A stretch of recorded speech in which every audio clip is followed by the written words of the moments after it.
Okay, everybody, today I'm going to give you the finale for a project that I actually think is amazing, but I am so disappointed in myself because I didn't do well at all.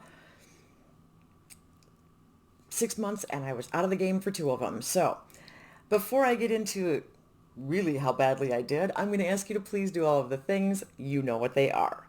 So I am talking about Pan is the word. The hashtag is hashtag Pan is the word. But this is the Grease project that was created by Becci Trevett. And I have her linked down below. She did it in collab with the Fantastic Ladies, so that's down there too for you. Now this was started on June 16th of 2023 and the finale is December 16th of 2023. So I didn't quite get anywhere near where I wanted to, but she set this up and I should have, but I just didn't. I don't know why, because I didn't. She gave us 20 prompts and we could set our own goals. We could put them in as many as we wanted, roll them in at once, whatever we wanted to do. And I dropped the ball big time. Now, let's see what else do. Okay, June 16th was the release date of the movie. That's why she started it on that date. Just so you know, I'm going to talk about what I've got in here and how embarrassed I am because I did this badly. Do not dig. Emma's being naughty. All right. So one of the things I do have in here is Rydell High, a product you used as a teenager or liked as a teenager. I loved drugstore foundations. And I happen to have a drugstore foundation, which is that windowing? I think that's actually windowing in there. But this is the L'Oreal True Match foundation. And I put this is in C1 Alabaster. I put this in just to see just how much usage I would get in between doing other things. So this was definitely just a back burner. Here, try this every once in a while. Now, I ended up using it 18 times during the project when I was actively working this project, and that used 3.4 grams of the bottle. So that was just kind of a to see where we were type of thing. The next thing I have in, I don't have here to show you. It is for Sandy and Danny, a duo product. I brought in one of the Cover FX monochromatic blush duos. I brought in the Pink Dahlia shade, and I got my 5 uses on that. That was my goal, and I did hit that a while ago. So I don't have it here. Yeah, there might, check my Instagram at some point. That's linked in the description box. There's going to be a post of something that has the pictures of all these things that I'm not getting into my videos. So you'll see down there, and I'm just going to put it in as like some things that I used in the projects before year end or something like that. So watch for that. Anyway, the next thing I have in the next thing I have in is T-Birds, so a black item or packaging. I brought in my Lancome Genifique. You can see how much I have left down here because it ombres down where it clears out. And I didn't quite get to finish it, but I got pretty darn far. I mean, and this is something I use all the time anyway, so I'm going to finish it off. It's not that big of a deal. Now, that I got this earliest as the earliest measurement I have is from July at 143 grams. Measuring it today, it's 106.4. So I used 36.6 grams of the product. I didn't meet my finish goal, but I mean, I did make a really good dent because this is the 1.69 ounce.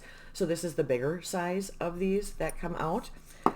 So, and it's not cheap. I mean, even they do have price sales on them. So that's when you pick that stuff up because it's expensive. But for the large size like that, that has taken quite a while, and I'm actually happy with that because otherwise I'd spend too much money. The next is You're the One That I Want, a product you really want in your collection. And just think you're going to be getting so many videos from me because I am batch filming today. Yay. Yeah, they're all going to be a complete train wreck. Crazy train. All right. So something that I really wanted in my collection was the Guerlain Abiel Royale. You know, the fancy pants one that has the gold flakes in it. And there's gold flake sludge at the bottom. I did finish this one off. So this was the 1/2 ounce bottle. And I used 15.9 grams of product. I think it's supposed to be 16 grams of product, but my scales are weird. So I did get the whole thing completed, aside from a little bit of the black sludge, which you can kind of see all over in the bottle, the flakes of gold. Not black, gold. I should just scrap this whole thing and start over, but I'm not gonna because you know I'm like this. So you just get me in rare form. This is a completed item that'll have been in the empties. All right, let's move on. Hopelessly devoted to you, an item you can't do without. Well, I love my Lancome toner. And I had been keeping track. I don't even remember when I finished this off. It was sometime after October 3rd when I got here, but this has been done for quite some time. I used 40.2 grams of product in the project of this product. It is empty. It is completed. That one I didn't actually fail on. There's Emmy. Now she'd be a good girl, but I don't know where her sister is. Yeah, I lost the other one now. Place isn't big. She's around here somewhere. All right, then we've got Pink Ladies, a pink item or packaging. I really was hoping to get this out of here, you guys. This is the Mary Kay Micellar water, and this is a 5-ounce bottle. So I mean, it's not ginormous or anything. I got that far. So there's still a little bit of product in here. But, I mean, when we look at where I started here, I mean, I've made a good dent, and I did want to get this used up. So I'm actually going to, I may end up, I'll finish it. I just don't know exactly when. I was going to say I'll keep using it until I finish. Oh, there's Lucy. She was laying in the kitchen. So the direction I'm facing that you guys can't see, she was in there. Hi, baby bug. Poor little thing. I don't know what she was doing laying on the floor in there. Yeah. No, she's just like, it's time for them to eat. So they want me to finish this video so I can feed them. All right. Like you care what time I film. The next thing I have is Summer Nights, an item best used in summer. For that, I put in the song Summer Palette, and I did it with a goal of using each shade in the palette 3 times. I did complete that goal before I left, and that'll be one of the photos that will be in that Instagram post, so you can see what the palette looked like. But at least I completed the prompt. Then, Beauty School Dropout, an item you won't repurchase. I had decided that I wasn't going to keep buying the Ordinary's hyaluronic acid, at least for a while, and I had a bottle. This is what it looks like. So this is a brand new bottle that I found here that I didn't realize that I still had in stock here that I just pulled, or that is going to be in another project. So this one is brand new full, but I completed the bottle that I had in Minnesota. That'll be in the photos also, but that is what it looks like. And that one is a completed prompt. I did complete some things. Not all. So then next we have Leo Craterface, and I can't remember what his last name was in the movie, but he was the leader of the Scorpions, so it's a face mask. Well, I brought in 3 of these. These are the Lancome masks. You can see what it says because I can't speak. Now, this is what it looks like. And this is what it is. This one is still affixed. This one I did not get to. I did, however, finish off one that I didn't have in a folder, and then I finished off one that I had in a folder, and it's been sitting in the thing, so it's a little bit bent up. So I got 2 out of the 3 finished. Yeah. So I got 2 out of the 3 finished from what I brought in, because only, like I said, only 2 had folders. This one was just by itself that I had gotten with something. So 2/3 of it completed. At least I got through a couple of these. These are lovely. I think they're about 15 bucks a piece. I've never bought one. I've gotten them with other things, and they are wonderful. And what it is basically this serum. So that contributed to not getting this finished, because when I used these, then I would just keep the extra serum and use it on my face until it was dry, because there's always extra serum in face masks. So lovely to have. It's always kind of nice, but didn't quite get it all done. All right, then the last thing I had in was for hands. I have a product for your hands. I had brought in a 1.3 ounce bottle or tube of the Ahava Dead Sea Water Mineral Hand Cream. That was completed.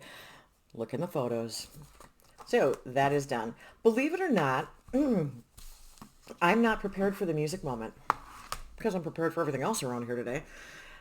So what I had looked at, excuse me, what I had looked at doing and what I'm actually going to give you is the song Grease.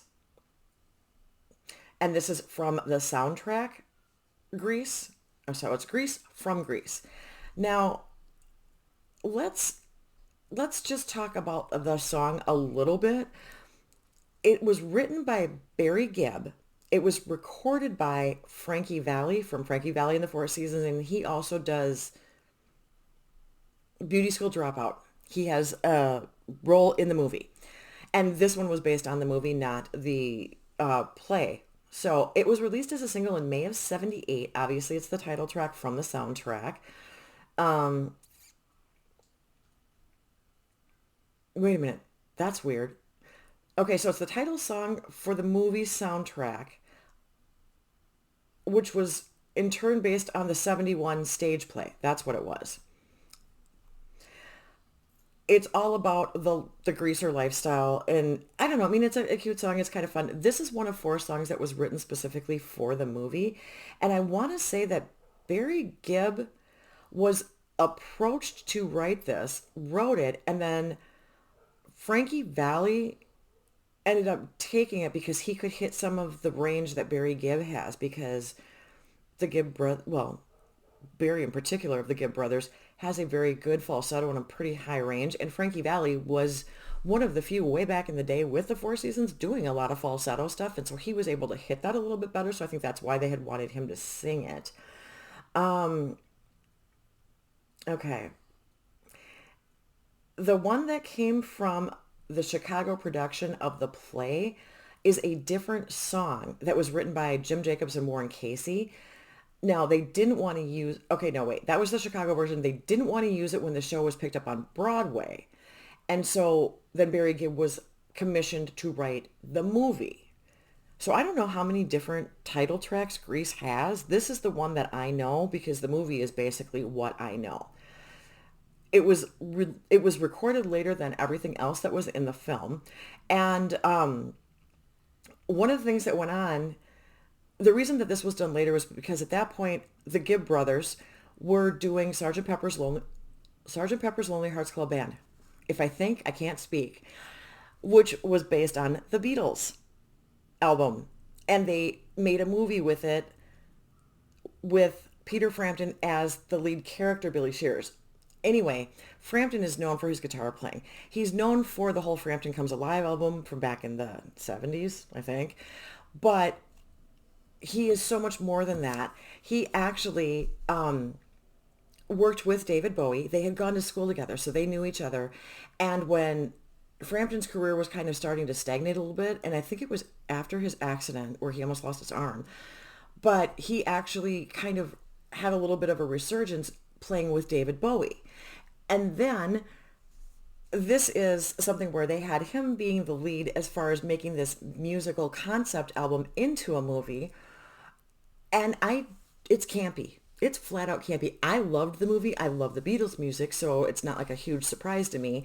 I like the Bee Gees. I like Peter Frampton. I like music. So none of this is surprising that I'm the one person in the world that actually liked this movie. But Frampton is known critically. If you look at his later stuff and the recordings that came out later, he is known for his guitar playing. He actually is critically acclaimed as a guitar player. So a lot of the stuff from Frampton Comes Alive and then definitely Sergeant Pepper was all kind of looked at going, yeah, okay, we're not even going to look at this stuff because like from the critics standpoint and from like the peers standpoint, that stuff maybe isn't as highbrow or as good as what Frampton is capable of.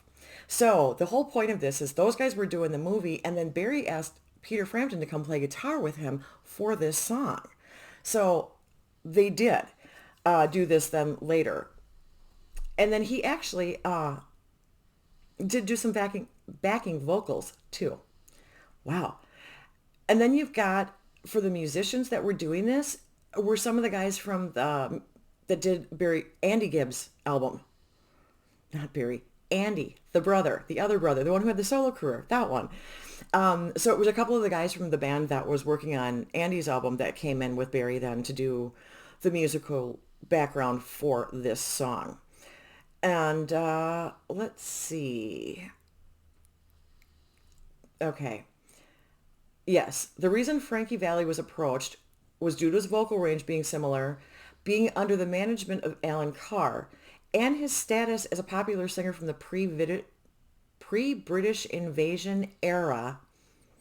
which is the time period that the movie Grease is representing.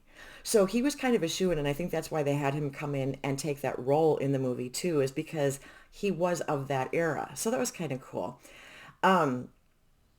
Barry Gibb actually really thought highly of Frankie Valli, considered him one of the hallmark voices of our generation, end quote.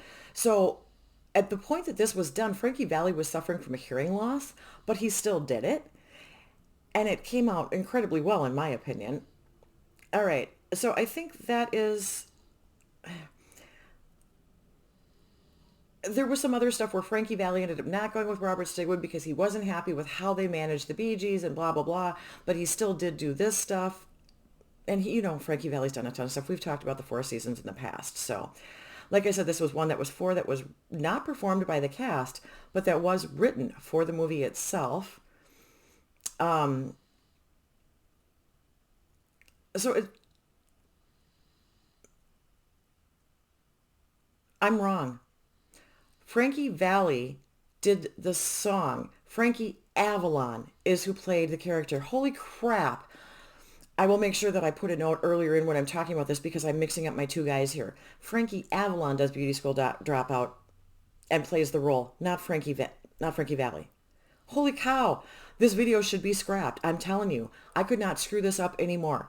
Becky, I apologize if you watch this because I have jacked your entire project between screwing up the music part, I'm not getting things done, not getting to all the prompts. I'm a disaster. Holy crap. Okay. So both Valley and Avalon did well with this despite that kind of stuff not charting.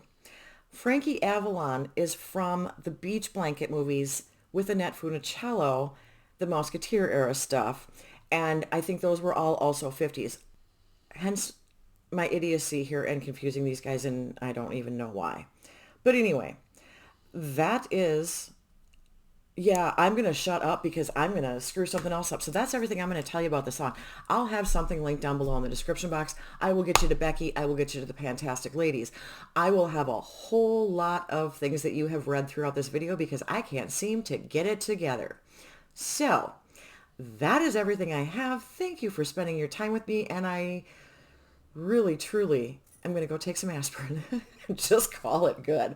I don't know. This may be one of the earlier ones that you're seeing. Maybe the first one you see. There was a batch of videos that I've done, and I think I've managed to screw up in every one of them. So you have that to look forward to. Until the next one, everybody. And, oh, wait. There's Emmy. She's, okay, and there goes Lois. So, for me and the girls, thank you so much for giving me your time. See ya. Bye.